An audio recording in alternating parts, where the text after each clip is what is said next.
Hello, this is a guy who likes fanfiction and is too lazy to read, so here is Fire Emblem 3 Houses Only Love Can Hurt Like This Part 1 in audio form. Check the description for the links to the author. Chapter 41, Not Even Like Cheek Ones. The next morning, Felix finally swapped places with Ingrid at Sylvain's bedside. Sylvain was up earlier than usual, eating breakfast provided to him by the medical staff. He was having a dry biscuit along with some pancakes. He saw Felix walk in, and his face immediately lit up. Felix. Finally. I was wondering why you haven't stopped by in 2 days. He suddenly frowned. Wait, 2 days. Seriously, why haven't you come to see me? Yeah, I know. I'm sorry. I just needed some time to think, Felix said. Sylvie and I don't know if this is gonna work out between us. He shook his head, frowning. He avoided eye contact. Sylvain set his fork down, looking at Felix even though he looked away. What? He sounded panicked. I'm sorry, what? I have a feeling it's not gonna, Felix was at a loss for words. He crawled onto the cot and sat across from him. He sighed. I'm sorry. Sylvain was at a loss for words as well, just staring like he couldn't believe what Felix was saying, until he finally spoke. I almost died protecting you. And you're saying? An anxious spread across his face. You have a feeling, or you know. Despite what you think, I'm willing to put in all the effort I can to make sure things will work. Felix pulled his knees to his chest. I've just been terrified of my father finding out, he admitted, truthfully. I think he might take away my title, or tell your family. I don't know, not that any of that matters, but the thought of you getting hurt over our relationship? No. I can't have that. You think I'm not terrified as well? Felix, I understand. My dad disowned my brother, you don't think he'd even hesitate to disown me too? If I can't pass my crest down to a legitimate heir, then what use am I to him or the kingdom? He frowned. That's why we make this work, and then we inherit our titles, and we keep things a secret. Or, you can take up my offer to run away together. To run away and be happy. And safe. That's actually what I spent some time away from you to think about, Felix said. I want that. I really do. I don't want to break things off with you. But what happens if things become too dangerous? My father will be dropping by again soon to talk about something serious with me. I don't know what. But I can't let him walk in on us again. It's just bad timing. We're in the infirmary, not the most secluded place. Once I'm healed up, we'll be back to our old routine again. Sneaking around. Which reminds me, he lowered his voice to avoid drawing suspicion. We haven't kissed in 2 days. 2. I'm getting a little impatient here. Felix chuckled slightly at that comment. Yeah. I'd be lying if I said I wasn't feeling the same way. He sighed. Look, Sylvain. I don't care how complicated this gets. I'll always want you. No matter what. Can I make a suggestion? Sylvain smiled a little upon hearing Felix laugh. That was reassuring. For a moment, I thought you walked in here to break up with me. So, in return for the scare, you owe me a kiss. All right. He was smiling, but it faded a little when he asked. Sure. What is it? I want to make a slight change to our promise, Felix said. Now, I want us to promise to grow old together. For the rest of our lives. Even if we lose our way, we'll always find our way back to each other. What do you think? He asked. We won't lose our way. There's absolutely no way I'd ever let that happen, Sylvain said. But, in order to grow old with you, I can't let myself die. Or you. That's my take on it. Is that good enough for you? Yes. It is. That's something you need to work on, Felix said, glaring at him. His gaze softened, and he took hold of Sylvain's hand. I apologize if I scared you at first. That wasn't my intention. I was only thinking of your safety. My heart skipped a beat or two, not gonna lie. I seriously thought you were gonna end things then and there. But it's alright. I know how you are. He asked, can we make up now? Please. He puckered his lips at Felix. Felix glanced around the room. Too many witnesses. Sorry. You get it. He sighed. Just. Can you get better already? Ugh. Sylvain was genuinely disappointed and wished that they were alone. He sighed and tilted his head back. You know I'm trying. I might be cleared to leave in a day or two. I just gotta make sure I can walk alright on my own first. And if not, I think I might know someone who's willing to carry me everywhere. He winked. Felix blushed and looked off to the side. Yeah. I'd be more than happy to help you get around. He replied. Does it still hurt bad? He looked back at Sylvain again, a sad look on his face. Yup. The nurses say I'll probably face chronic back pain for the rest of my life. Pretty sure my wrist is shot too. He looked down at his arm. But I'll push through. Hopefully I've gotten my worst experience over with already. Next time I get hurt, things won't seem so bad. Next time? No, there won't be a next time. Understood. Felix raised his voice slightly. I can't know. I won't be able to forgive you for that, he said. Just, tell me everything I can possibly do to ease your pain. Let me think about it. Sylvain tapped his chin. I think I know what might help, but there are too many people around. Which pretty much sucks. Other than that, I think we just gotta wait this one out. Yeah. Okay. Felix nodded. As soon as you get out of here, we'll make up for the lost time. I'll try to be gentle, he replied, folding his arms and avoiding Sylvain's gaze again. Yeah. 'Cause if you accidentally reopened my wounds making out with me, I'd have a lot of explaining to do to the medics. And that's not something I wanna have to deal with, Sylvain said. But I could just tell them I fell down the stairs trying to walk or something. Felix raised his eyebrows, meeting Sylvain's eyes. Good point. Okay. No kisses for you until you're 100% better, he teased. Sorry, that's just the way it is. What? Not even like, cheek ones?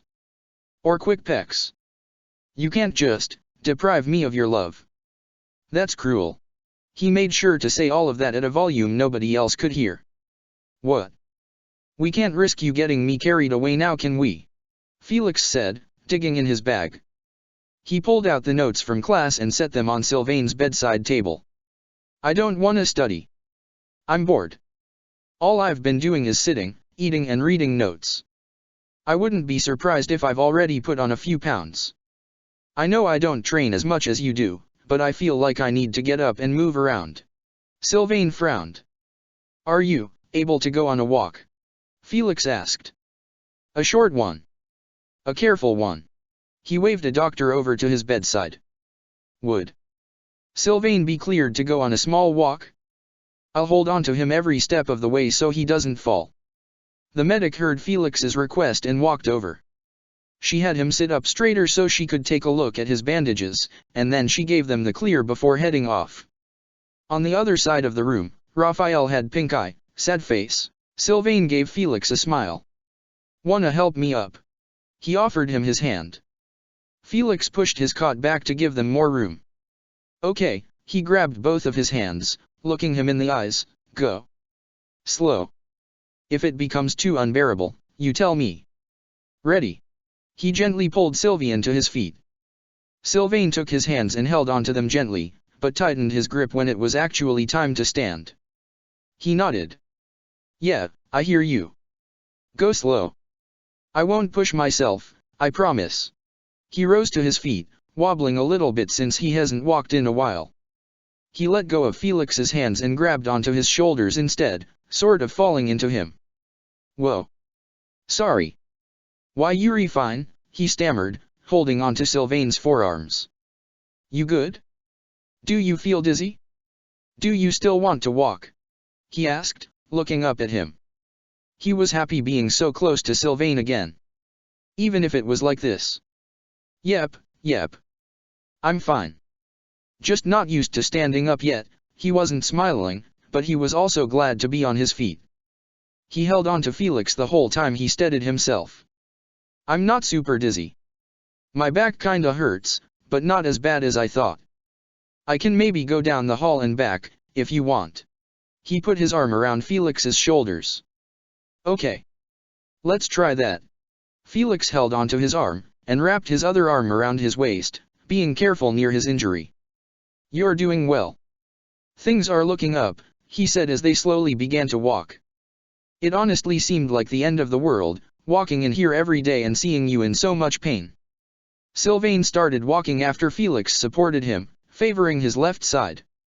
He walked with a noticeable limp due to his back pain. It definitely felt like the end of the world. And during those 2 days you never showed up? Man. Those days dragged on so slowly. The first day you didn't show up, I was so worried your dad made you head home after all. I heard you were still around, but I didn't believe it the next day. I barely slept a wink last night. Yeah, I'm sorry about that. I do owe you an apology.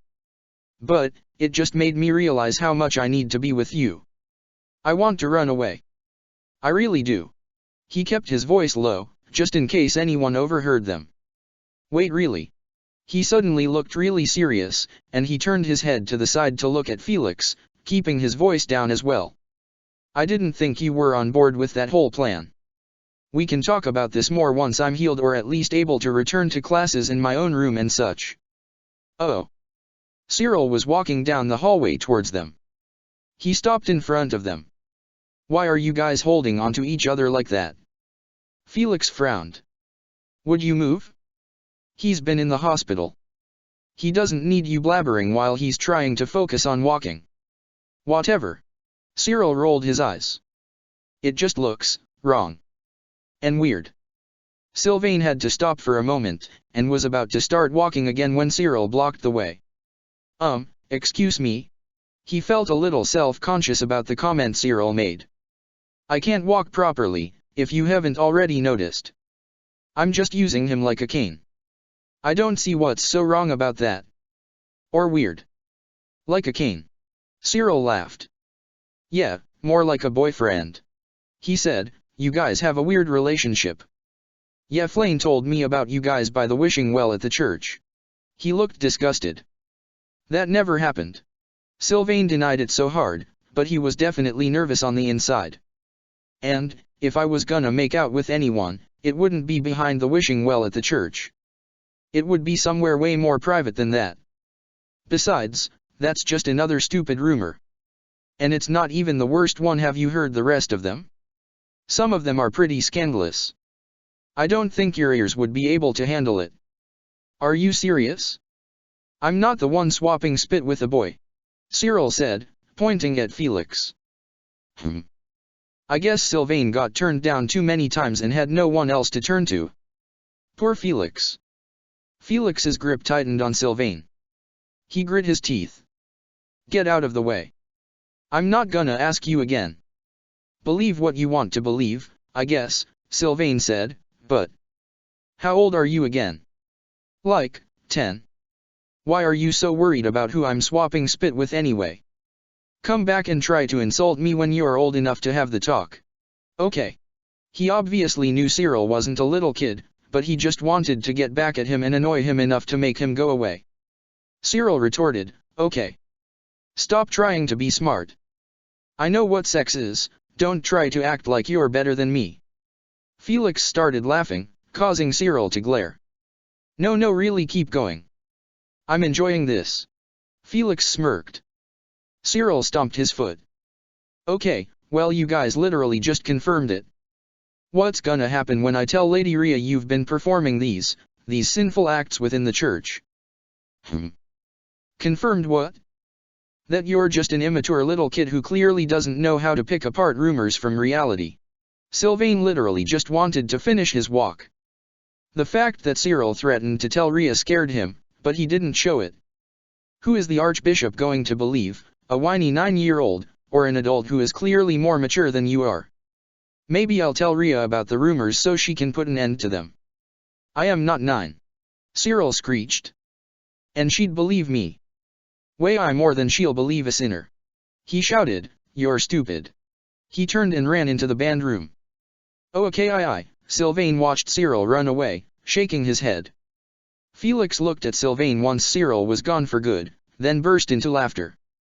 Sylvain held in his laughter until Cyril was gone, but he had to stop himself since it hurt his back. What was that all about? Guess we're sinners now. He gave Felix a look. Oh well. At least I'd have you with me in hell. It'll be a lot hotter than usual there with us around, if you know what I mean. He let out a small chuckle. Oh shut up, Felix said, but he was still smiling. God. I've really missed you though. It's only been 2 days but still. Yeah, kinda pathetic, he said, beginning to step forward again, holding Sylvain tighter whenever he wobbled. Sylvain made sure to focus on walking carefully, but didn't stop talking with Felix. I can't believe you almost had to go back home. What's next? My father showing up out of nowhere to take me home as well. Right as he said that, they turned the corner, and Margrave Gautier was literally standing right there. God, that would be dash. Felix's mouth dropped open slightly. His grip tightened on Sylvain. He stared at the Margrave for a long while, and then slowly turned his head to look at Sylvain. Chapter 42, Listen to your father. Sylvain froze, also turning his head to look at Felix for a moment before looking back at his dad. Obviously, actually seeing him there was a bit of a shock. Father. The Margrave said, I didn't expect to see you up and about. I guess that's a good sign, though. We have much to discuss when you're ready. He paused. Hello, Felix. Your father and I are going out tonight for a nice glass of wine and a diplomatic chat. He felt the need to share. Oh, hello, Felix said with a small nod. My dad's still around. He seemed a bit nervous when he asked that. He changed the subject. Anyways, Sylvain is doing better. Obviously. I'm sure you came to check on him. Indeed I did. I heard my son risked his life for you. I'm proud of him for his bravery, but concerned for his well-being. He looked at Sylvain. What do you need to discuss with me? Sylvain asked, gripping onto Felix like he was nervous. Just some matters concerning a relationship, Margrave Gautier said. Sylvain's heart sank. Dad, I can explain. Before you get mad, we're. The Margrave talked over Sylvain. I am not mad. Just disappointed. I'll be in to talk with you once you're finished with your walk. Carry on. He left. Sylvain stared at the ground, talking quietly. Felix, he knows. He sounded really nervous, and his face turned pale. No, there's no way. How would he know? Felix shook his head. Hey, he lowered his voice. It's okay. Please, just calm down. He gently nudged Sylvain, trying to get him to walk again. It'll be fine. He doesn't know. It can't be. Sylvain almost didn't walk, but he started heading back after a while, slower than he was walking before. What other relationship could he be talking about? At the moment, I only have one. Ours. And, how could he have found out? Cyril, I'm not worried about. But my father. He shook his head. I'm going to end up like Miquelon. Felix, what do I do? What do we do? Hey. Calm down. Felix said again. I'm gonna stay with you during this talk, he said as they neared the infirmary doors. If he knows, so what? We run away sooner than later. He pushed the medical room door open with his foot. Are you prepared to run away like, now? Like, very soon? 'Cause I'm not. I'm injured. He talked quietly, yet urgently. And if we go so soon, he'll have a lead on us.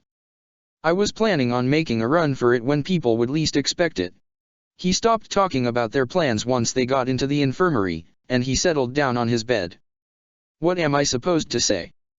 What if he doesn't let you, Felix, hide under my bed?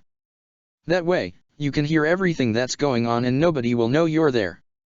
Or hide behind that curtain. He pointed to a long white curtain next to his bed, but then turned around to see his dad walking in after hearing some footsteps. Damn it. Felix, whatever happens it doesn't change anything. Felix gently pulled the covers up over Sylvain's lap. I'm not going to hide. You need to calm down. Stop acting suspicious, he said to him, just before the Margrave walked in.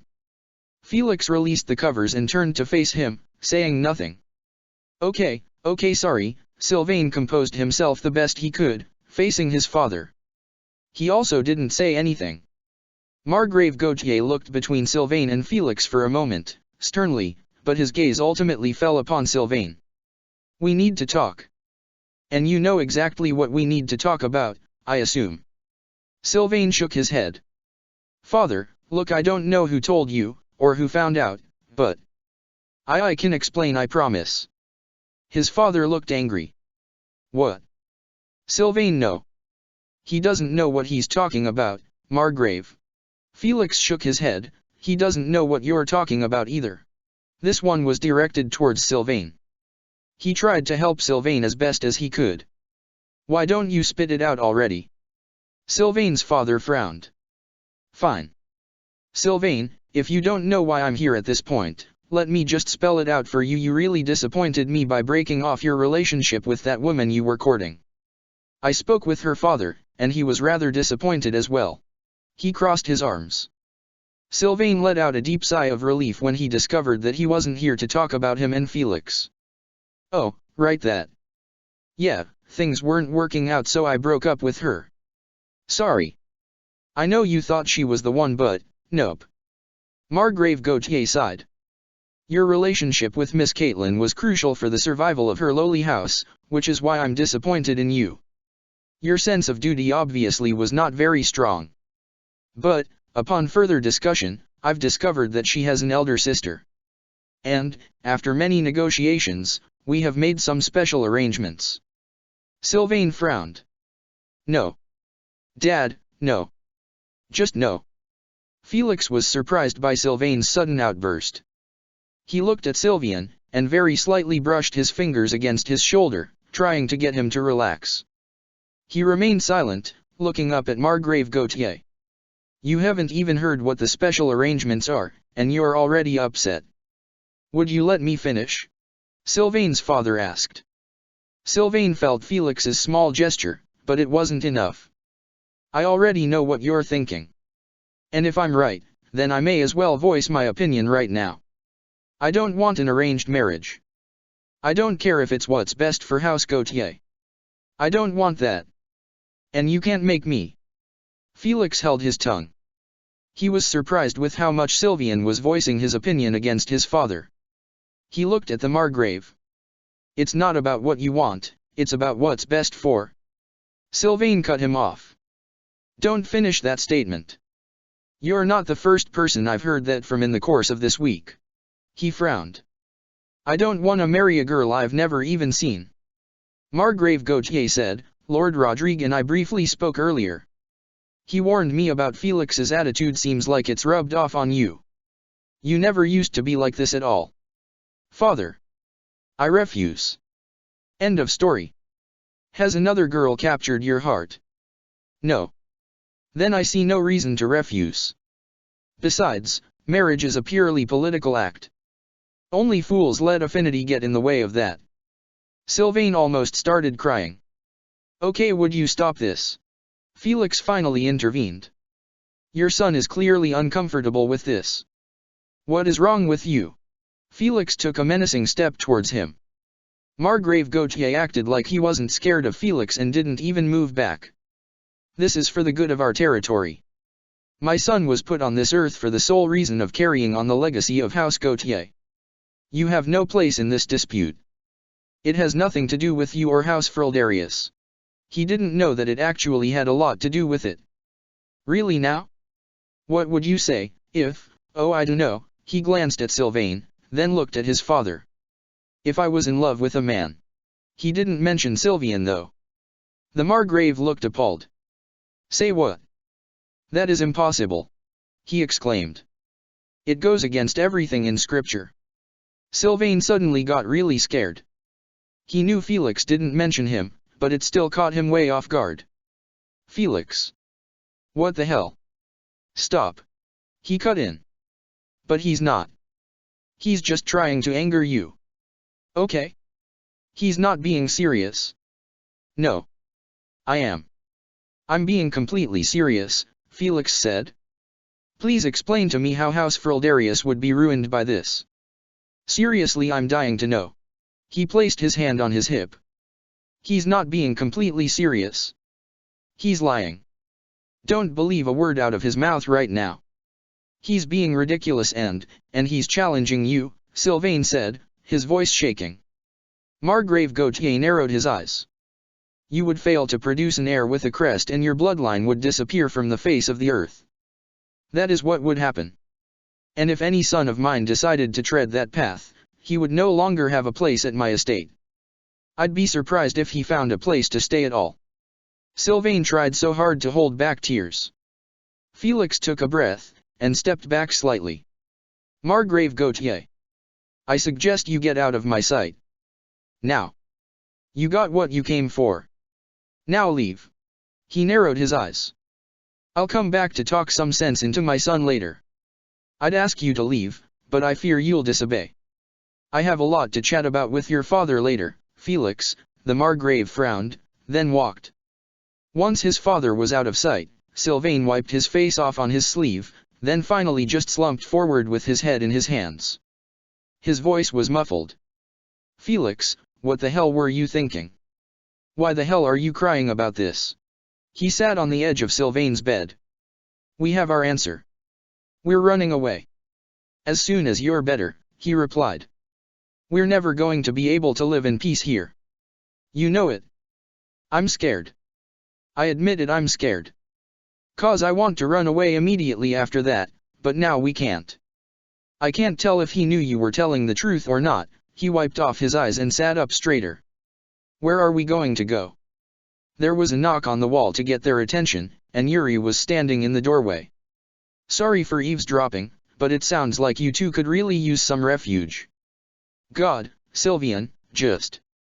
Please don't cry. I can't stand it when you cry. Felix shook his head, and held Sylvain's hand. We'll find somewhere. You know we will. He lifted Sylvain's hand up to his lips, but threw it back down on the bed and whipped his hands behind his back when he heard Yuri. Yuri let out a short laugh. You don't have to hide it in front of me. I don't judge. He walked closer to them, leaning against the wall as he spoke. I couldn't help but overhear that whole dispute. And I heard that you're both looking to escape your duty as nobles, yes. Sylvain looked a little confused. I'm sorry, but could you let me and Felix talk this out? Things have been really bad lately. Like. Really bad. We hardly get any time to just talk things over. Don't you want to hear my offer? Yuri asked. I don't know if we can trust you, Felix said with a small frown. It's not that we're escaping our duties, we just, he looked at Sylvain. Want to be together. It was his first time telling someone, so it didn't feel quite right. He put his hand on the hilt of his sword. But if you're here to hurt Sylvain, Goddess forgive me for what happens to you. I figured. I mean, it was sort of obvious by the way you defended each other. And I may or may not have noticed the matching love bites the other week. Yuri shrugged. Okay, whoa. Easy there. I'm not going to harm him. Sylvain was very quiet during the interaction, looking down like he was worried about someone knowing. Yuri said, I was going to say that I feel bad for you guys. Although I promised not to get on the church's bad side, I don't totally agree with everything it condones, especially that one dogma that's forcing you guys to keep your affections a secret. What if I told you I knew a place where you both could feel safe to fall in love with whoever you fancy? What? Felix frowned, looking down at Sylvain. Okay, look. Can you step out for a second? I need to talk with Sylvain about this. Give us 5 minutes, he requested, feeling really self-conscious about Yuri's comments. I get it if you don't trust me. I'm just saying I'd be happy to lead you guys somewhere safe. You're not the only ones trying to hide from that preachy rule. Yuri started walking out. I'll be back in 5. Sylvain frowned. Things are really falling apart. Like. I think we might need to go. To just disappear off the face of the earth, if we can, he sighed. But, is that something we can afford to do right now? I just want to be happy with you forever. I don't know. Is this guy even trustworthy? Felix shook his head. We have duties to finish at school. As much as I love you, he blushed, we still need to finish our term. Really? And I'm sure my father is gonna have a lot to say to me tonight. So, are you saying to finish the term, and then run away as soon as school ends? I sort of agree with you. We don't really have the resources to make it on our own, as wealthy as our families are. It's not like we can steal, that would be wrong. Look, we can go. I think it would be the best option. But not until the term ends. We'll ask Yuri to show us at the end of the year. How does that sound? Felix asked, crossing his arms. Okay. All right. Let's just stick out the rest of the year sneaking around, being as careful as we can, and then once it's all over, our happy life together can begin. He looked at him sincerely. We just have to hope nothing comes between us until that point. Don't say that. That's not something I want to think about. He glanced at the door before saying, stay here. Felix walked outside to where Yuri was waiting out in the hall. Hey. We'll take you up on that offer. But not until the year ends. Yuri was waiting patiently by one of the windows, but he met up with Felix when he saw him walking out. Glad to hear I've earned your trust. Just know if you ever need somewhere to hide before then, you and Sylvain are always welcome to that place I mentioned. Once he's healed up, I can take you both there to have a look around. He said, you know, if you guys need some privacy every once in a while, just come find me. Felix nodded. Right, okay. We'll manage. Just. How did you find out about us? Is it obvious or something? Well, first off, I heard some of the rumors. But I'm definitely not one to believe everything I hear, so I didn't really think much of it. But just now I couldn't help but listen in on your conversation with Margrave Gautier. You two defended each other until the very end. And when I walked in, I saw you about to kiss his hand. That was pretty much a dead giveaway. Yuri paused.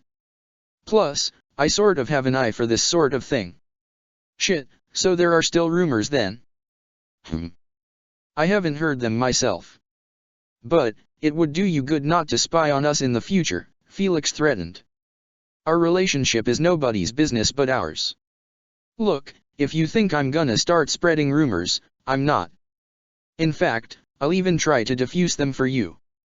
That conversation I just overheard? It made me sad for you guys. Really? So, out of the kindness of my heart, I'll do my best to make sure people know you're both as straight as an arrow. Platonic pals. The thought of that made Felix strangely sad. It was obvious by the look on his face. We would appreciate that, he said with a small sigh. Let's hope my father doesn't make things worse. I get that you'd rather not have to hide it. Believe me, Yuri said, noticing how sad Felix looked. But if you want to save yourselves from the hard road, keeping it a secret is the way to go. He gave Felix a little smile. If things do get worse, I've got your back. No worries. I'd like to spar with you one day, Yuri, Felix replied. Goodbye. Coming from Felix, that was a good thing. He turned and walked back over to Sylvain's bed. Spar. All right. I guess that can be arranged if you'd like. He watched Felix walk back, hoping that things would work out for him and Sylvain. Sylvain was still sitting up, waiting for Felix to return. Well? Did you let him know? I did. Looks like things are going to work out for us after all, Felix said, sitting back down. Besides that, do you think I should talk with my father privately or, Felix paused, did you want to be there for it? Are you gonna tell him about us? Or, just, are you gonna come out to him and that's it? Sylvain asked, making sure to speak softly so nobody else could hear. I don't know, Felix admitted. We have nothing left to hide, do we? I mean, we already solidified our plan of running away, he pointed out. But if you're in danger of getting seriously hurt because of it, I'll hold off. Your choice. Sylvain stayed quiet for a while, thinking about what Felix said. He stared at his hands, which he had nervously folded on his lap. Ingrid knows. He confessed, turning his head. I told her about us. What? Are you serious? Why would you? Felix sighed, pressing his hand to his forehead. When he looked up, it was impossible to tell what he was feeling. Why would you do that? And neither of you told me about it. She caught me at a vulnerable moment, okay? And I told her about how you wrote me a note telling me to meet you near the graveyard. And the fact that you kissed me, he said. I needed to tell someone. And I trusted Ingrid. I was right to trust Ingrid. But I didn't know what you would think, so I didn't tell you. It's fine. She's not gonna tell anyone. I'm sure she's the only one here capable of keeping our little secret. Felix frowned. I'm just disappointed neither of you told me. I'm sorry. It's wrong to keep secrets from you. Sylvain frowned. But I was genuinely thinking about your feelings, so that's why I told her not to tell you. You understand, right? She's the only one who knows. I promise. Felix nodded. Okay.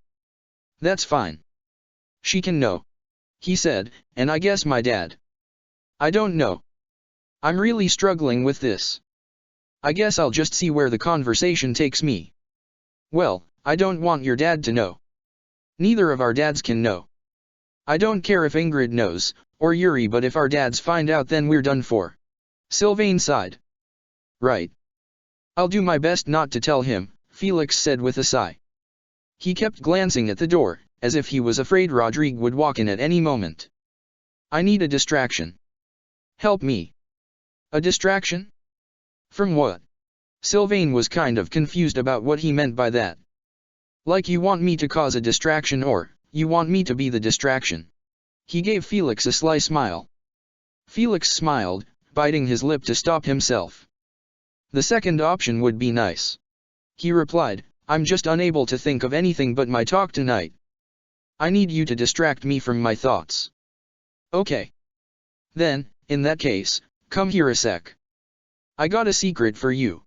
Sylvain motioned for Felix to bend down so that he could whisper something to him. Felix had a feeling he knew where this was going, but he played along anyways.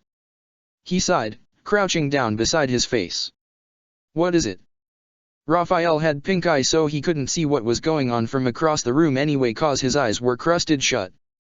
Sylvain grabbed Felix's face in his hands and gave him a kiss. It wasn't a very long one, but it was full of zeal. He let go of his face, and leaned back against his pillow. Thanks for playing along. I know it was cheesy. He laughed. Felix blushed hard, even though he knew it was coming. He seemed extra flustered for some reason. Why yeah. It was nice. Thanks. He stood up straighter. Are you distracted enough, or do you need me to distract you again? I'd give you a bigger distraction but that's not really possible right now. Sorry. He shrugged. Maybe a nice trip to the training grounds will take your mind off of it. What? Are you serious? You're okay with being alone? Felix asked. Training would be ideal right now, he admitted. I mean, I want you to be able to get your mind off of things. Sitting here with me will probably just make you think about it non-stop. You'll feel better after obliterating some training dummies. You're sure? Positive? And what happens when someone comes in here and tries to cut your head off again? That's not going to happen. They have the situation under control. I'll admit, I'm a little nervous about the unpredictability of this place right now, but I'll be fine. Think of it this way: when you head off to train, you're making yourself stronger in order to protect me. Okay. I appreciate you giving me this opportunity. I'll be back as soon as I've released some of my anger. Promise. He kissed his forehead. Love you, Sylvain said sweetly after Felix kissed his forehead. I wish I could watch, but that walk took a lot out of me. I'll sit this session out. Hope it all goes well. Felix's face went pink. I'm never going to get used to hearing you say that. He said, see you. With that, he turned and exited the infirmary, going to train instead. Even so, he was never able to get Sylvain off of his mind. Felix started obliterating a training dummy. Chapter 43, Murder List. Casper was down in the training area, and he was all sweaty from training. He finished up for the morning just as Felix got there, and walked over to a basket of clean towels off to the side. He picked one up and rubbed all the sweat out of his hair, but then noticed something on the ground once he took the towel away and picked it up. "Casper, what is that you are picking up?" Petra asked, walking over to him. She wiped some sweat from her brow. "I don't know. Looks like a list." Casper opened up the piece of paper and started reading it. It says, Leonie, Ingrid, Petra, Edelgard, Annette, Lysathea, and here it has a star next to Ingrid. I don't know what the hell this is all about. Ah. I am on the list. Petra exclaimed.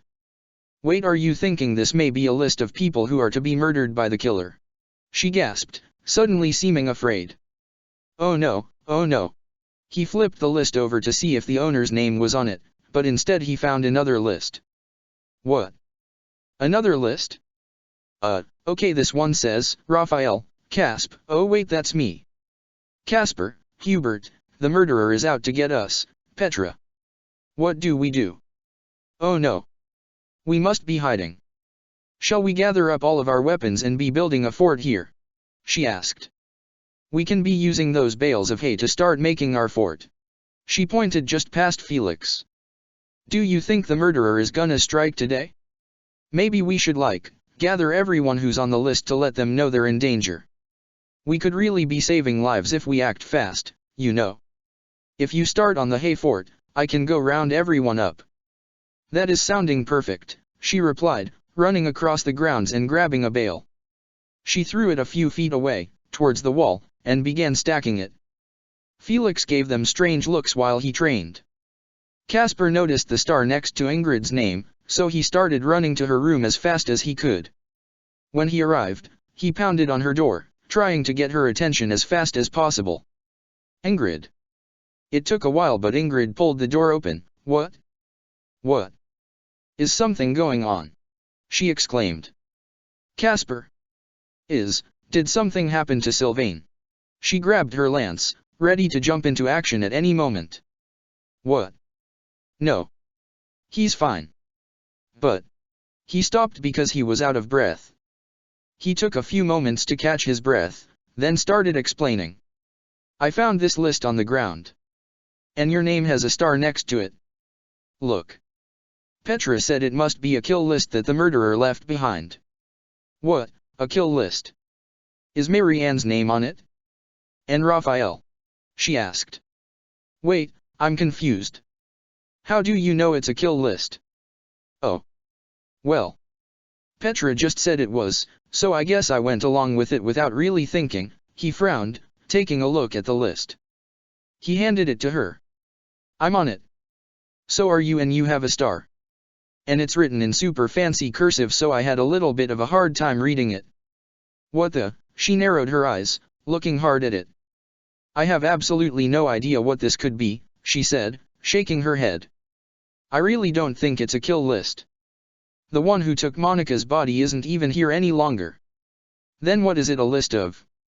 Strong people. He nodded his head proudly. 'Cause I'm on it, Raphael is on it, you're on it, that's gotta be it, right? Know whose handwriting this is?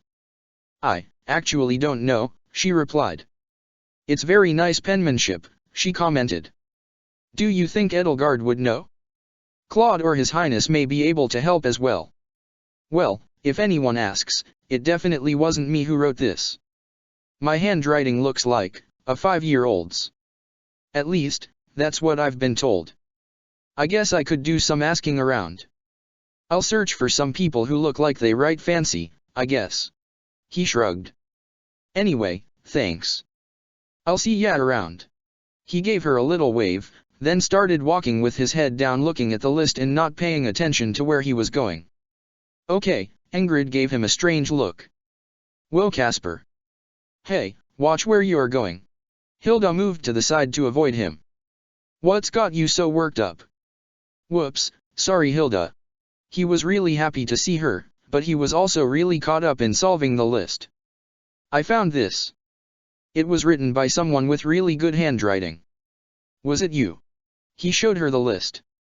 It's a list of names. Hilda asked, tilting her head slightly. No. I don't know what that could be. Where did you find it? She asked. Training grounds, on the floor by the towels, he said. Petra thought it was a kill list, but when I asked Ingrid she said that probably wasn't it. Do these people have anything in common? 'Cause why am I on there? I thought maybe it was a list of strong people, but Prince Dimitri isn't even there. Or Didu. So it's probably not that. Why does Ingrid have a star next to her name? She asked. Honestly, I'm stuck. Let's see, what do you have in common with these people? That's what I wanna know. I'm not so good at figuring out patterns and stuff. I usually just go to Linhard for this sort of thing. But never mind. You're just as good an option, I'll bet you can figure this out. Actually? I wouldn't count on that. I'm sure Linhard could figure this out in a jiffy. Where is he? Do you think he's in his room? Probably, sometimes he's out sleeping in the quad. Or someplace beyond the monastery walls. But I don't know if we should ask him. Or if I should ask him. We're not talking anymore, remember? Oh right, yeah. Honestly I'm not gonna force anything. I hardly know Linhard. It wouldn't be fair of me to barge in like that. But I am rather curious about what this could be. Casper said, I'm at a loss. I don't dash. Lawrence was walking by, and he noticed Casper and Hilda talking. He gasped, then snatched the sheet from Casper. Where'd you find this? He looked down at it, then back at Casper and Hilda. Oh. Hi Lawrence. Casper said he found it in the training area. I take it, it's yours. Hilda asked with a small smile. Yes. It is, and it was not supposed to be for anyone's eyes but mine, Lawrence said. I'm the only one refined enough to give these people a lesson about the way they carry themselves. Casper frowned. What's that supposed to mean? You are a noble, aren't you? You'd best start behaving like one. How can anyone stand the way you just toss yourself into fights without thinking of the consequences? It's disastrous. And that tattered overcoat I see you wearing? You'd be better off wearing anything else, honestly. Let that be a lesson for you. Lawrence said with a waving gesture. Casper exclaimed, Hey! That coat was a gift from someone. And you're not the boss of me. Or anyone. Hilda folded her arms. You're not being very nice, Lawrence. She seemed disappointed. What's the fun in the world if everyone acts the exact same? She asked. That's just lame. And boring. She added, and I happen to think that Casper looks dashing in his coat. She smiled. Yeah. I look dashing in it. Casper took a step at Lawrence, frowning. Stop judging people, okay? It's rude. Maybe I'll make a list of rude people and put you at the top. Or like, second, 'cause we all know Cyril is the rudest one here. Lawrence just rolled his eyes. You are acting just as I predicted. And it is not boring. It is orderly. He folded the sheet and pocketed it. I shall be off. He exited. Casper was left fuming. He irks me. Oh, he's not that bad. Hilda replied. But sometimes he is. Right now is one of those times. I mean, at least we found out what the list was, she pointed out. Am I really that scruffy? Casper sounded upset. I mean, I don't really care about my self-image, but it's not right to just judge people so harshly, you know. You're scruffy. But in a cute little teddy bear way. Hilda told him. Meaning, you get in a bunch of fights and wear ripped clothing and always have messy hair. In a what way? I'm not cute. Casper blushed, looking away from her. Are you saying that just because I'm short or something? 'Cause that's the first time someone's ever compared me to a stuffed bear, and I don't know if I like that. No. You're not that short. She shook her head, I just mean you're cuddly. And strong. Like a bear is strong, but also cuddly. She laughed at her own comments. Am I making any sense? No. How do you know I'm cuddly if you've never even okay, this is getting embarrassing. Casper didn't want to admit that she was making him blush. Hilda laughed. Sorry. But you'd better get back to Petra and ease her worries about the kill list, huh? Hilda asked. Oh. Yeah, I almost forgot. I gotta go. He started running off, but stopped at the end of the hall, and turned back around. He ran back to Hilda. Before I go, I was just wondering, do you wanna maybe go out? Again? Soon. He sounded hopeful. Oh. She seemed a bit surprised. Yeah, Casper. I would. She said with a bright smile. That sounds like so much fun. She said happily. I'll talk about it with you over lunch tomorrow. Okay. Well, nice seeing you, Hilda. He turned around and started running again to go tell Petra that the list wasn't what they thought it was. Chapter 44, Silence is not golden. Ingrid, for some reason, hadn't been herself for the past week. She was walking back from town, holding a small paper bag containing a few daggers. Her face looked strangely sad. Ash was at the marketplace when she was returning, purchasing a bouquet of purple flowers. He held them under his free arm and thanked the vendor before turning around. He noticed Ingrid, then headed over to her. He was smiling until he noticed how sad she looked. Ingrid, what's the matter? She gasped slightly when he saw her. There was a bruise around her eye. Ah, Ash. You startled me. Those are lovely flowers. Who are they for? She changed the subject. They're for Didu. I just wanted to let him know how much I look up to him, but, he noticed her eye, frowning. Oh, Ingrid. What happened to your eye? Are you okay? She hesitated. It's a training wound. Nothing too exciting. She forced a smile. I think Didu is going to love those flowers. That's sweet of you. Her voice sounded devoid of emotion. Ingrid, you can talk to me. I know we're not super close. You're always hanging around Sylvain and Felix and His Highness, but I consider you my friend. He paused. I don't want to force you to say anything, but still. I'm concerned. Of course, Ash. You're a good friend, she said, dropping her arms to her side. But I'm all right. Really? She didn't say goodbye or anything, she just continued walking towards the training grounds. Okay. Well, here. He followed her, then stood in her path. He pulled a single flower from the bouquet and offered it to her. At least take this, so you might smile when you look at it resting on your desk or something. She took the flower, and smiled slightly at it. Thank you, Ash. She tucked it into her little bag. You're so thoughtful. I'll remember this. She really wasn't herself. She continued to walk towards the school. You're welcome. If that flower should shrivel, just let me know. I'll bring you a new one to brighten your day. He smiled back at her, but frowned when she kept walking, wondering what was wrong. Dmitri was also on his way to the training grounds, so he happened to run into Ingrid as well. He didn't notice her black eye at first. Ingrid. I've been meaning to ask you, would you like to join me for a meal in the dining hall? Your Highness, she looked at him. I'm sorry, but I'm not hungry. I know it's lunchtime, but I couldn't eat a thing. Am I talking to Ingrid, or someone else? I don't think I've ever heard you say you weren't hungry before. Are you feeling all right? He asked, visibly concerned. Yes, I am. She smiled once more. Why do you ask? Just because I'm not hungry. She asked. I guess I could join you for a few minutes. It's uncharacteristic of you to refuse a meal. You didn't even fantasize about what could possibly be on the menu for tonight.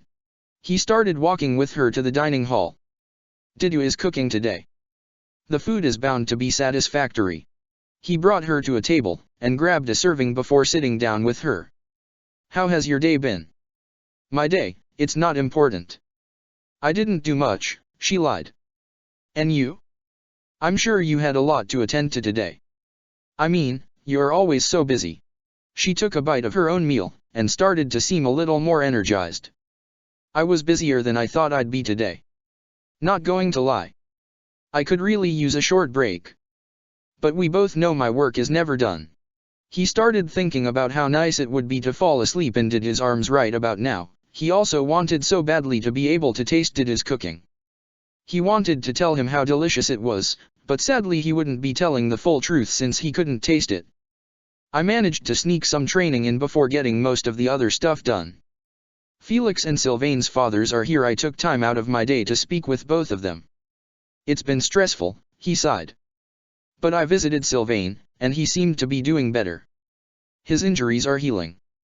And speaking of injuries, he lowered his voice, sounding concerned.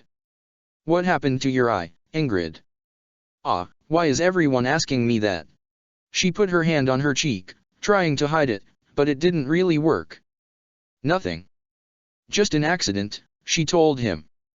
It's not a big deal. Really? She took another small bite of food. I'm glad to hear that you had quite the productive day. I haven't seen Sylvain in 2 days. Good thing you went and saw him. I think everyone may be asking you because it's very noticeable. I didn't want to ask right away, yet I was still highly concerned. We're close friends, so, if you want to let me know what happened, I'll keep it between us. He took a bite of food, not really answering her comment about visiting Sylvain. He was too concerned about his friend. Thank you, I appreciate that, she replied. But, it's my business and mine alone. Nobody could help me with this issue even if I wanted assistance, she said sadly. But thank you, Your Highness. Knowing I have you to turn to really makes me feel safe. She hesitated to say the last part. Are you sure? I'm to be king in the upcoming years, surely there is something I can do to help my subjects, no matter the problem. And when the subjects are my friends, that's when I become more compelled to help. He said, I'm glad I can make you feel safe. I really am. Hearing that just a short time from my coronation? It's reassuring. He paused, just feeling safe isn't enough, Ingrid. I want you to actually be safe, and that bruise is telling me you aren't in some way. Oh. My apologies. I am safe. She nodded her head. Really? Things have never been better. Her voice wasn't convincing at all. She stared down at her plate, pushing it away slightly. I'm full. There was still a lot of food on her plate though. You're not very convincing. I've known you for years. I can tell when you're being sincere, and this is not one of those times. It's okay to reach out for help when you need it. He never took that piece of his own advice. He eyed her plate. I've never seen you leave anything on your plate after a meal. It's deeply concerning. She forced a laugh. I'm fine. Really? I ate just before my trip to Desh. She paused. Town. She stood up. We have a meeting with the professor tomorrow. She changed the subject once again. Have you been invited? He noticed her hesitation, which made his frown deepen. It was really frustrating that he couldn't get an answer out of her. No, I haven't. Well, maybe I have. I have so many things to do that sometimes I lose track of certain events. He was almost finished with his food. Where are you off to? I was going to invite you for a walk after eating, he said, turning in his seat to face her. A walk? I was going to head to my room. But yes, I could take a walk, she said, putting her bag over her shoulder. Possibly, could we pass by the stables? She asked him. The stables? Yes, of course. He wiped off his mouth after finishing his food, then stood up. He started walking alongside her. Did you want to visit the horses? Before they could leave the dining hall, he slipped into the kitchen for a moment, then came out with a small bag of baby carrots. We can bring them a treat. He seemed excited to go feed the horses with Ingrid. Oh, that's a fine idea, she said, smiling slightly. My favorite horse, Ajax, loves those carrots, she said as they turned the corner and entered the stables. Ignatz was brushing a horse in one of the little stables. Ingrid went over to Ajax in his pen. Dmitri, would you like to feed him? Dmitri followed Ingrid to Ajax, then gave him a pet on the side of his neck. What a nice horse. Here, have a small snack. He held his palm flat so that Ajax could eat the carrot. He gave a small wave to Ignatz. "Hello, Ignatz. Are you on stable duty this evening?" "Oh. Hello you too," Ignatz called back. "No. I'm not." He shook his head. "This is Mary Ann's favorite horse. I was braiding his hair to surprise her when she comes to visit." He blushed. Ingrid took a carrot out of the pack Dmitri was holding and gave Ajax another one. "Wow, that's Dort, right?" Dmitri smiled. "He looks beautiful. She's sure to love it next time she comes around." "You're very thoughtful. In fact, you inspired me to do something nice to surprise someone as well." There was a little donkey that wasn't getting any attention, so Dmitri made sure to feed him a few carrots as well. "Oh haha. Well, I'm glad I could make a difference in your day," Ignatz said, seeming to be in a brilliant mood. Ingrid was silent, just quietly petting Ajax over the fence. Dmitri brought a carrot over to Ignatz so he could feed it to Dort, then returned to Ingrid. "I have one carrot left. Do you want it for Ajax?" He set the carrot in the palm of her hand. It had a little dirt on it cause Dmitri accidentally dropped it earlier trying to feed the donkey. Ingrid didn't answer him. She was still just staring absently at Ajax, an emotionless look in her eyes. "Ingrid." He tried to get her attention, and ended up feeding Ajax himself. "Ingrid," he tried again, getting worried. "Come here." He took her by the arm and pulled her aside and behind everything so that nobody would see them or hear them. "Has somebody hurt you? Are you afraid to share with me what happened to preserve someone else's ego? Tell me what's wrong, Ingrid. I hate seeing you like this. You're so upset that you left almost a full plate of food in your wake. Something isn't right." Ingrid was startled when Dmitri pulled her away. She snatched her arm away from him. The movement rolled her sleeve up, revealing a bandage on her arm. She quickly yanked her sleeve down. I am fine, Dmitri," she said, taking a small step away from him and rubbing her arm. "I apologize, I was just spacing out." "What was that?" "Ingrid, come on. I'm concerned about you, and if I know you're getting hurt and there's nothing I can do to stop it, I'm going to be worried sick." He obviously didn't mean to accidentally hurt her. He felt bad, but he really wanted to help. "I'm probably overstepping a boundary here, but, if something bad is happening to you I want to put an end to it." "You said you wouldn't tell anybody." She looked up at him, locking her eyes with his. "You need to promise me, Prince Dmitri. You won't tell a soul." "I promise." "You know I don't break my promises, Ingrid. Sincerity is a virtue." He placed his hand over his heart, looking into her eyes as well. "I'm sorry if I'm sort of coaxing this out of you, but I hate seeing that you're hurt and not acting like yourself," he said, "but I swear on my parents' graves that I will keep your secret safe." She took a deep breath. "I received a letter from my father, about a month ago," she explained. "He told me that he found me a new fiancé. Someone who can save our dying house. He's a noble. So, of course, I've been going to meet with him ever since I got the letter. Our first meeting, he was nothing but a jerk. I called off the marriage, and he wouldn't let me. So," she paused for a bit, as if trying to recollect herself. "He hurts me a lot. To scare me into staying with him." She held her face in her hands. Dmitri made sure not to interrupt her as she told him the truth, frowning the more she spoke. "Ingrid," he placed his hand on her shoulder when she was finished talking. "That's awful.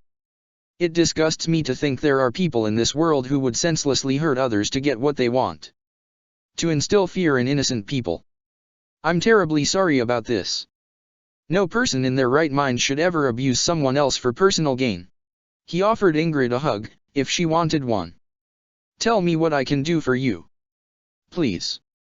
She didn't hesitate to pull him into a tight hug. "You can't tell a soul. Please. My house needs this," she said, her voice wavering with emotion. "We need this, even if it's not what I want."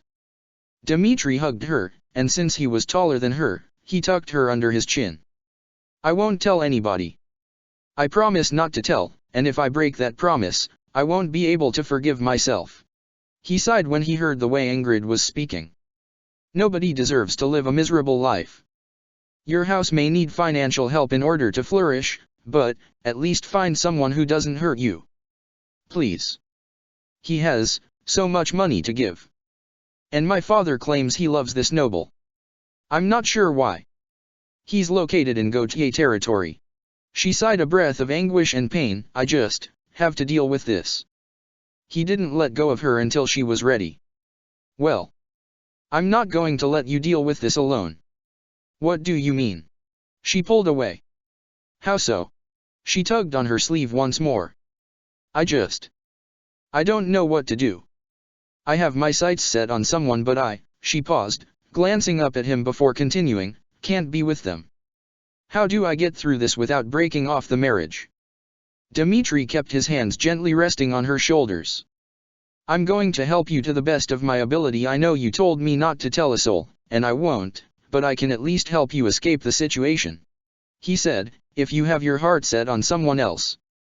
I say there's no better way to deal with this than breaking off the marriage. Wouldn't you rather be happy and healthy with someone you love rather than be sad and hurt with someone you despise? But, Ingrid's mind drifted to Dorothea. This person has no money. Absolutely nothing to offer to my house, she added, trying to avoid any suspicion that Dmitri might be the one that she likes. And I'm afraid something terrible will happen to me if I break this off. Felix has been suspicious, but I know if he finds out, the first thing he'll do is kill the guy. Well, it's not safe to jump straight to murder. Your fiancé is a terrible person, but death is not the answer. He sighed. Listen.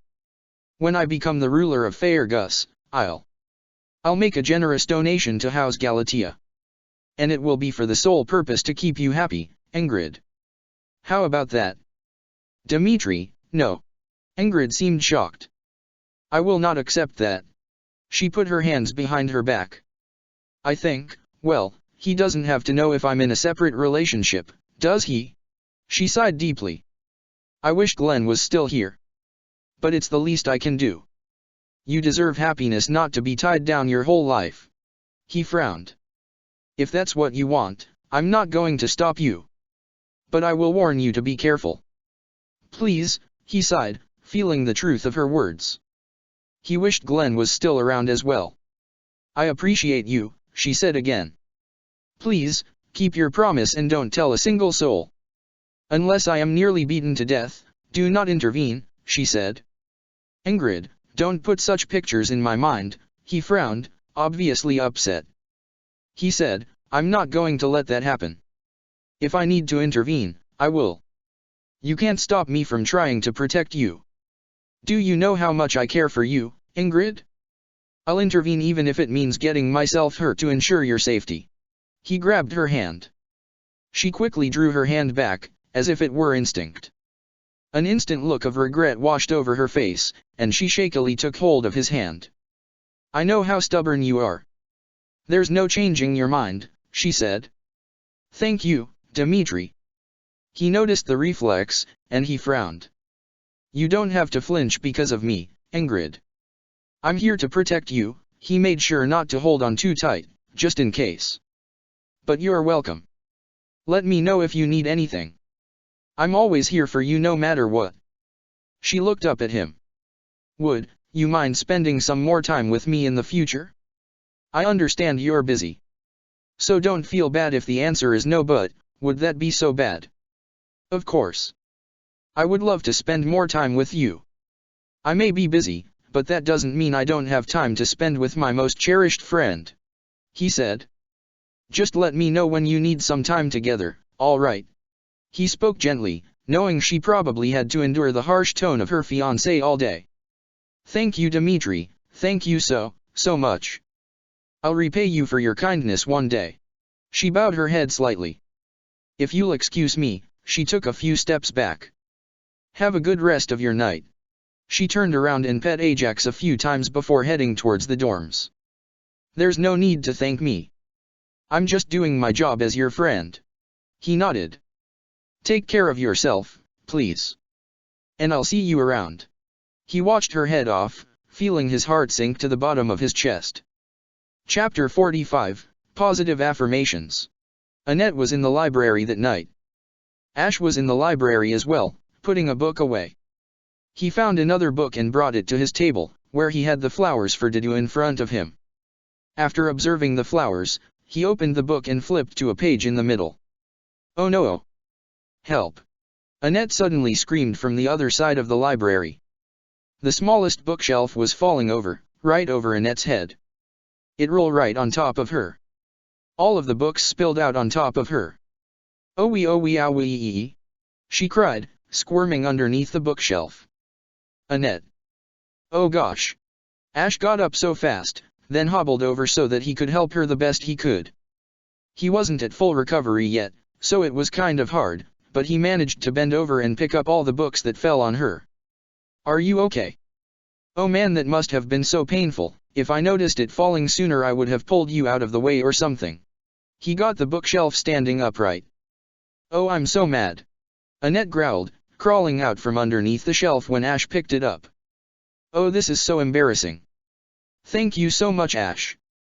I probably would look like a pancake right about now if you weren't here. It really doesn't hurt that bad, just a few bumps and bruises. Oh man, where's the book I had? Are you sure it doesn't hurt that bad? A whole bookshelf just fell on you. It had to hurt. He knew she was probably just saying that it didn't hurt, even though it really did.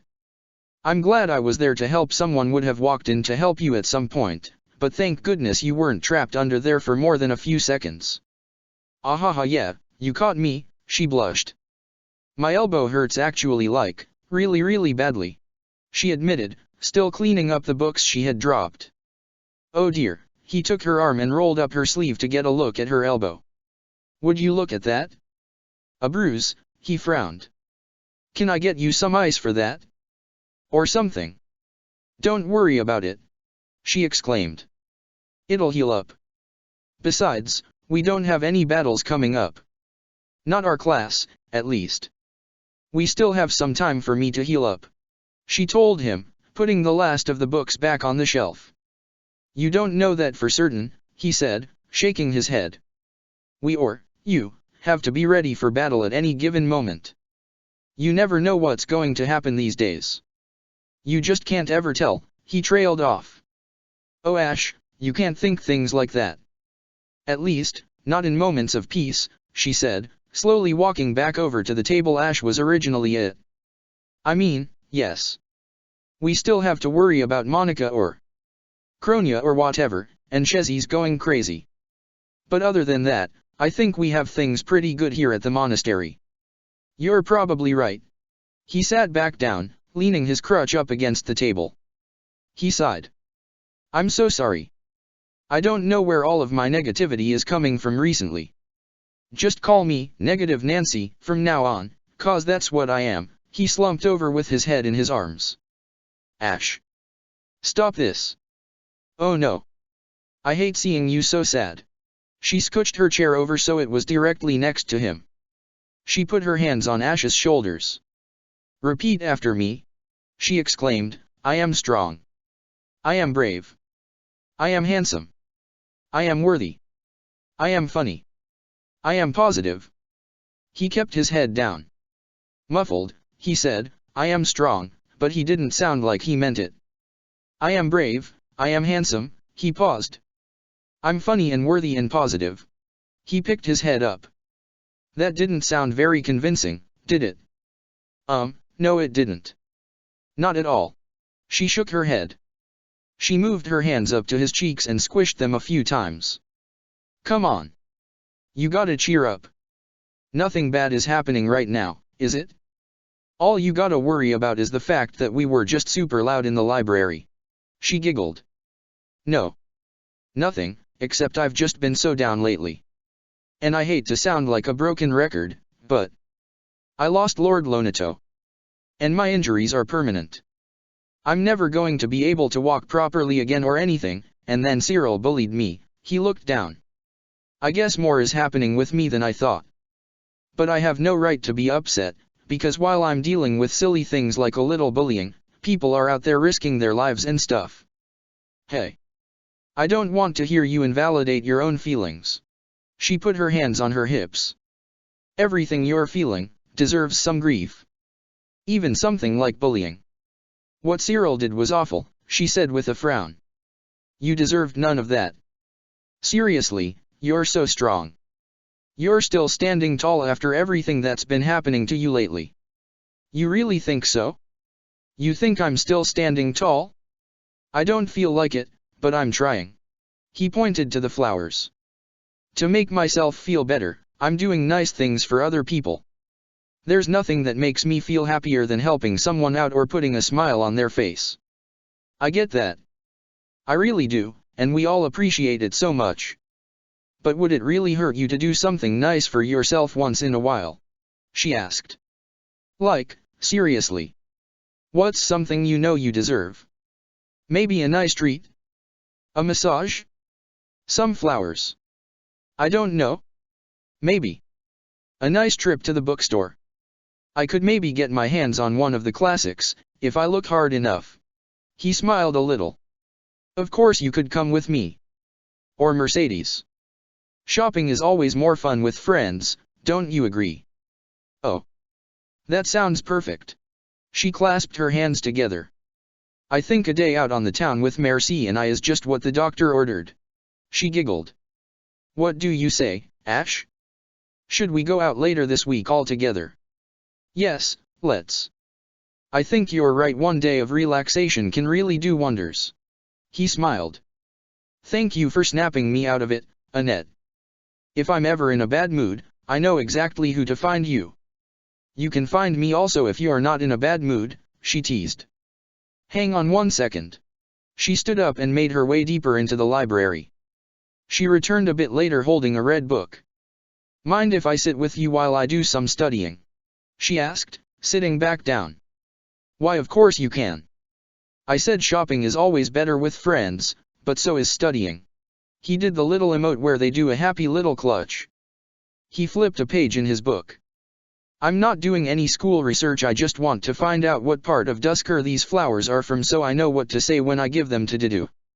I thought he could pot them himself to mark the grand reopening of the greenhouse. He is the heart and soul of the greenhouse, after all. Oh, he really is, isn't he? I had such a heartwarming conversation with him the other day, she replied. He gets treated with such disrespect, he's totally going to love this gesture from you, Ash. I hope so. And I'm going to make sure I tell him how much I admire him, he said. I hurt my leg trying to rescue him, and it's not his fault. It's my own, but still. I think it was very brave of me to put myself in harm's way. He started writing down some flower notes. There you go. Finally, some self-recognition, she said with a small smile. Keep giving yourself the credit you deserve, Ash. Or I'll just have to remind you every single day. She opened up her book. The spine creaked with age. I could honestly use that. You're like my life coach. He laughed. In exchange for coaching me through life, I'll pay it forward to others. I'll make sure to stay positive every day to ensure my negative mood doesn't rub off on anyone else. I'm gonna help you stick to that, she told Ash. Especially after you saved my life from an evil bookcase. She gasped, then let out a few giggles. Good thing there was no one else in here to disturb. She gave Ash a loving look before going back to her book. The two of them were able to sit in comfortable silence together, studying their own books. Ash thought the fact that she called it an evil bookcase was so funny. He laughed, stopping what he was doing for a moment so that he could collect himself. Seeds peeked into the room and shushed them. Inside voices in the library, please. He left. Ash looked at Annette from the side and covered his mouth, but he was smiling. He then looked back down at his book and enjoyed her company. Linhard was headed out of his room. He had an umbrella under his arm even though it wasn't raining, but he stopped when he saw Dorothea sitting alone. Since he was passing her by on the way, he decided to stop in front of her. Hi. He sounded very dull. Dorothea looked up at him. Why are you talking to me? She frowned. I don't deserve your friendship. She looked away from him. Continue on with your night, don't mind me. I wouldn't have approached you and started a conversation with you if I didn't want to talk to you. He frowned. You're acting like I'm upset with you. Which isn't true. I'll admit, the situation isn't ideal in any way, but if I cut off contact with you, I'd end up alone. Possibly for the rest of my life. I can be pretty reclusive, but I'm not about to wall myself off from everything and everyone. Well, I don't deserve your friendship. Not after I so selfishly ruined your longest-lasting one, Dorothea said with a small frown. Have you, really not spoken with one another ever since then? No. I didn't tell you what happened though, did I? Which probably wasn't very fair of me. Linhard frowned, leaning the umbrella against the wall. May I sit with you? Please. Dorothea moved over to make room for him. Something in the way she looked at him was set in longing. He sat down, resting his hands on the bench beside him. It was a weird conversation. He wouldn't look me in the eye. He gripped the edge of the bench. I asked him if he saw it coming, and he said no. Which makes sense for him. But after that, I asked him if he thought it was strange, and he told me it would be best to take a break from one another for a while. Because he didn't want anyone getting the wrong idea about us. He looked at the ground. I'd never act on my feelings like that with him. I'd keep it quietly to myself like I have been, but now that he knows, he wants nothing to do with me. And he told me that he only called for a break. No? She asked, still looking intently at Linhard. You guys really have something special. It's so wrong of him to abandon everything just because of a little crush. It's very immature, actually. Insanely immature. He asked me if I wanted to kiss him. He seemed uncomfortable thinking about it. And I answered him honestly. I said I don't know. And he took that as, yes, but I'm too embarrassed to tell you. I can't believe him sometimes. He grabbed the umbrella. This is his. I was going to return it to him, but how can I face him now? Whenever I think about going to talk to him, all I want to do is curl up under my covers forever and sleep away the uncomfortable feelings. What if I come with you? Dorothea suggested. I'll come along, and we won't leave until we make things right. Does that sound fair to you? I initially wanted to avoid confrontation. My initial plan was to leave the umbrella on his doorstep. He looked down at the umbrella. Now, I'm thinking maybe I should keep it, since it's probably the last of him I have for now. But he hates rain. I can't keep his umbrella from him when I know he needs it. He sighed. I have to bring it back. Although he wants nothing to do with me, I still like him. And care about him. But I don't know if we'll be able to make up tonight even with you present. Well, it wouldn't hurt you to try. If you're not comfortable, I understand. But I can tell you want to talk to him. So, that's up to you, she told him. Linhard said, so far, trying to make things right with him has hurt me every time. In the same spot, I might add. He tapped his chest over his heart. He seems to listen to you, though. So, maybe you should come with me. I would gladly come with you. I've really missed you a lot, Lin, she admitted. I miss the way things used to be between us before I messed everything up. So I want to try to make things right for all of our sakes. Would you like to head over now? I'm going to need you to stop blaming yourself for this. It's not your fault, a lot of it is mine. I'm the one who likes him. If I never felt this way, none of this would be happening. He stood up. Why does falling in love with someone take up so much energy? It makes me tired. If I could just choose not to catch feelings for anyone, it would save me more time to rest. He started walking with her. But I've been meaning to ask. Have you spent any time with Ingrid? You've been helping me out with Casper, but I haven't really done much to help you out with Ingrid. Ah, yes. Ingrid and I have been spending time together, but, she paused, something's going on with her. I don't quite know what it is, but she hasn't been herself lately. Something's going on. And she talks about Prince Dmitri a lot. I'm starting to think my chances with her are slim to none. I'm sorry, he said. It didn't sound very sincere, but he genuinely felt bad for her. That's a shame. I've been rooting for you, you know. I want you to be able to live a happy life with her one day. He sighed. But as the days go on, I'm thinking more about that promise we made to one another. Let's be honest, it's more realistic than either of us ending up with who we're pining for. She smiled. I've actually been thinking a lot about that. I think a lifetime with you would be absolutely lovely, she admitted. We could own a small cottage, far from town. Close enough to the opera though, you can sleep, we can cook together. It'll be nice. Quiet. You don't have to worry about noise when you're sharing a house with me, that's for sure. My needs are simple: food, shelter, and books. That's really all I need to get by. He said, but I'm glad we can both agree that it would be nice. He paused. Now I'm imagining what life would be like if I ended up with Casper. Noisy, no doubt. I might be dodging a bullet, living with you instead. He smiled a little. She laughed slightly. Yes, I'm sure he'd have you training with him every day as well. She told him, standing up. Come, let's go pay him a visit. She smiled, holding her hand down to him. Linhard reached out and took her hand, then stood up. He held onto her hand as they walked, just happy to have a friend with him at the moment. I'm going to thank you now, so that's done and over with. Thank you for helping me out, Dorothea. I'm glad we're friends. Oh please. If anything, I owe you my gratitude, she replied. I promise it'll be all right. We'll make sure he comes around. She flashed him another smile before walking to the dorms, where she tapped on Casper's door. He let go of her hand when they arrived at Casper's room, gripping the umbrella tightly, like he was nervous to let go. It was taking Casper a while to answer. It doesn't usually take him this long, he must not be. Linhard? Dorothea? What are you doing here? Check the description for the links to the author.